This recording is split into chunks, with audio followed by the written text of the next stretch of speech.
Yo, what is up, guys? Joke here bringing you another video on Diablo 4. This is going to be going over legendary aspects and powers, and I wanted to make a video giving you tips and tricks and a couple of mistakes I made just so you don't end up making them. The first and biggest tip that I can give anyone is to remember that aspects have five different groups they fall into, and depending on the group, it's going to limit what piece of gear it can go on to, as well as when you put aspects onto a specific piece of gear, they get increased benefits. If you put something on an amulet, it's going to have 50% increased power. If you put something on a two-handed weapon, it's going to have 100% increased power. This allows you to get some incredibly powerful effects, like with Grizzly Rage right here, where on a perfect roll, it's going to be 100% cost reduction if I put it on a two-handed weapon. And then with this, Tornado seeks up until 5 targets. That's the boosted I'm getting from the natural one of 3.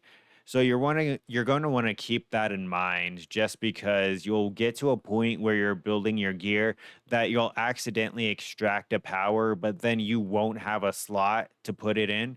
I did this a lot when I was trying to put something onto my boots with my pulverized build, and I was extracting powers, trying to get something on there, and there was nothing that fit. So I ended up losing out on a power just because, I mean, look at these boots, dude. I couldn't not use these. The second thing that you're going to want to keep in mind is legendary aspects that have been extracted can only be used once. Once you put them on an item, it's going to be an imprinted item, and you can no longer take the power off of it.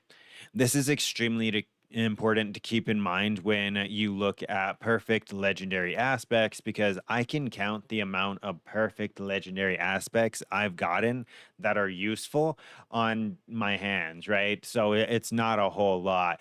You want to go ahead and save these for the 700-800 item level gear that you receive, because prior to that, you're going to end up upgrading your gear so much that your perfect aspect essentially is going to waste, and the chance that you're going to get another one is pretty slim. The third thing that you're going to want to keep in mind is the fact that legendary aspects imprinted from your Codex of Power are always going to be the lowest possible value they can be. It's always going to be a low roll, and this is good for keeping in mind when you're just wanting to test something as opposed to using a legendary aspect.